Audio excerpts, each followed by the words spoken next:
क्या आप कमजोरी, थकान और खून की कमी से परेशान हैं? और जब भी आप डॉक्टर के पास जाते हैं इस प्रकार की समस्या को लेकर तो डॉक्टर ने आपको बिटकोफाल कैप्सूल लिखा है। तो फ्रेंड, आप बिटकोफाल कैप्सूल के बारे में पूरी जानकारी चाहते हैं तो आपने एक सही वीडियो का चयन किया है। आज हम डिस्कस करने जा रहे हैं बिटकोफाल कैप्सूल के कंपोजिशन, इसके उपयोग, इसके फायदे, इसको बनाने वाली कंपनी, इस कैप्सूल के डोज तथा इसके साइड इफेक्ट के बारे में। तो हेलो फ्रेंड, मैं हूं आपका फार्मासिस्ट और मैं वेलकम करता हूं एक न्यू वीडियो में। तो फ्रेंड, आज हम डिस्कस करने जा रहे हैं बिटकोफाल कैप्सूल के बारे में। तो देरी न करते हुए वीडियो करते हैं स्टार्ट और आपको देते हैं जानकारी बिटकोफाल कैप्सूल के बारे में। तो बात कर लेते हैं इस कैप्सूल के कंपोजिशन के बारे में। फ्रेंड, इसके कंपोजिशन में एलिमेंटल जिंक होता है जो कि 7 mg होता है और दूसरा कंपोजिशन होता है इसमें विटामिन B12 जो कि 7.5 mcg में होता है। इसके अलावा इसमें फेरस फ्यूमरेट होता है जो कि 300 mg में होता है। इसके अलावा इसमें विटामिन B6 होता है जो कि 1.5 mg होता है। इसके अलावा इसमें फोलिक एसिड जिसे विटामिन B9 बोला जाता है, इसकी कंपोजिशन की बात करें तो इसमें 0.75 mg होता है। बात करते हैं इस कैप्सूल के उपयोग के बारे में कि यह कैप्सूल किस किस प्रकार के कंडीशन में उपयोग में ली जाती है। तो कमजोरी की समस्या, थकान की समस्या और खून की कमी की समस्या में इस कैप्सूल का उपयोग डॉक्टर के प्रिस्क्रिप्शन के आधार पर किया जाता है। इसमें मौजूद फेरस फ्यूमरेट जो कि एक आयरन कंटेंट होता है और आयरन सप्लीमेंट होता है, इसका उपयोग आयरन की कमी को दूर करने के साथ साथ आयरन की कमी के ट्रीटमेंट में भी उपयोग में लिया जाता है। फोलिक एसिड जिसे विटामिन B9 बोला जाता है, यह आरबीसी के फॉर्मेशन के लिए महत्वपूर्ण होता है और यह खून की कमी को दूर करने के साथ साथ आरबीसी की कमी को भी दूर करता है और यह खून की कमी के ट्रीटमेंट के लिए बहुत ही उपयोगी होता है। इसमें मौजूद विटामिन B12 नर्वस सिस्टम को मजबूत बनाने के साथ साथ मस्तिष्क के कार्य प्रणाली को भी ठीक करने का काम करता है और यह विटामिन B12 होता है, यह ब्लड फॉर्मेशन के लिए भी बहुत महत्वपूर्ण होता है। इस कैप्सूल का उपयोग मेगालोब्लास्टिक एनीमिया के ट्रीटमेंट में भी किया जाता है। जो मेगालोब्लास्टिक एनीमिया होता है वह एक प्रकार का रक्त विकार होता है जिसमें क्या होता है, आरबीसी का साइज बदल जाता है, बड़े हो जाते हैं और जो इनका संख्या होता है आरबीसी का वो भी ब्लड में कम हो जाता है।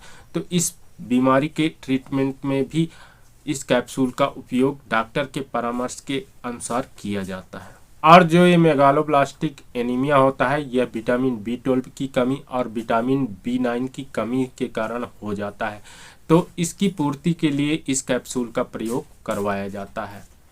जिन व्यक्तियों को पोषण की कमी हो गई है, खून की कमी हो रही है, इसके साथ साथ रक्त अल्पता की परेशानी है, तो इस बीमारी को भी ट्रीटमेंट कराने के लिए इस कैप्सूल को डॉक्टर के परामर्श के बाद लिया जाता है। जिन व्यक्तियों में आयरन की कमी हो रही है तो आयरन की कमी को पूर्ति के लिए भी इस कैप्सूल का प्रयोग किया जाता है। इस कैप्सूल में आयरन कंटेंट होने के कारण यह आयरन की कमी को भी दूर करने में महत्वपूर्ण भूमिका निभाती है। इस कैप्सूल को प्रेग्नेंट वुमेन और लैक्टेशन मदर को भी डॉक्टर के परामर्श के अनुसार दिया जा सकता है।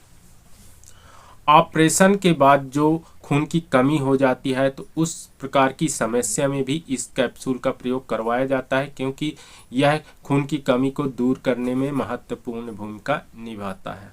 तो डॉक्टर लोग ऑपरेशन के बाद इस कैप्सूल को भी पेशेंट को देते हैं। बवासीर जैसे बीमारियों में खून की कमी हो जाने के कारण खून की कमी को दूर कराने के लिए इस कैप्सूल का प्रयोग डॉक्टर लोग अपने पेशेंट को करवाते हैं।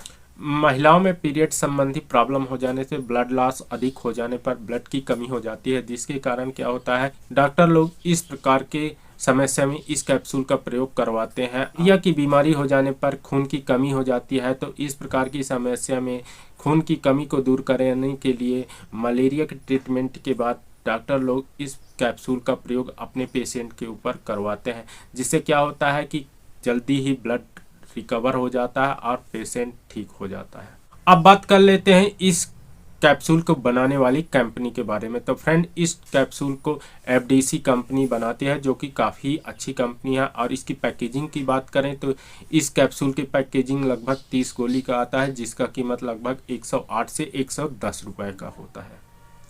अब बात कर लेते हैं इस कैप्सूल के डोज के बारे में। तो फ्रेंड, इस कैप्सूल का एडल्ट डोज है सुबह या दोपहर को नाश्ते या खाने के बाद एक कैप्सूल डॉक्टर के परामर्श के अनुसार लिया जा सकता है। और 18 वर्ष से कम उम्र के पेशेंट में इसका सिरप का प्रयोग ही अधिकतर करवाया जाता है। और कैप्सूल का प्रयोग 18 वर्ष से ऊपर वालों के लिए अधिकतर डॉक्टर लोग प्रिस्क्राइब करते हैं। अब बात कर लेते हैं इस कैप्सूल के साइड इफेक्ट के बारे में। तो इस कैप्सूल का ज़्यादा कुछ साइड इफेक्ट नहीं है, फिर भी कभी कभी देखा गया कि मतली हो सकता है, पेट डिस्कम्फर्ट लग सकता है, उल्टी की शिकायत हो सकता है। इसके अलावा कभी कभी ये भी देखा गया है कि भयंकर सिर दर्द हो जाता है या फिर स्किन में रैशेस या चकत्ते निकल जाते हैं। इसके अलावा ब्रीदिंग प्रॉब्लम भी हो सकती है। तो फ्रेंड, अगर इस प्रकार की भयंकर परेशानी अगर सामना करना पड़े तो इसका प्रयोग बंद कर दें और अपने चिकित्सक से परामर्श लें। तो फ्रेंड, ये था पिटकोफाल कैप्सूल के बारे में संपूर्ण जानकारी। आई होप कि आपको वीडियो पसंद आई होगी। वीडियो पसंद आई होगी तो एक लाइक कर देंगे, चैनल में नए हैं चैनल को सब्सक्राइब कर लेंगे। तो फ्रेंड, मिलते हैं नेक्स्ट वीडियो में, तब तक के लिए बाय बाय।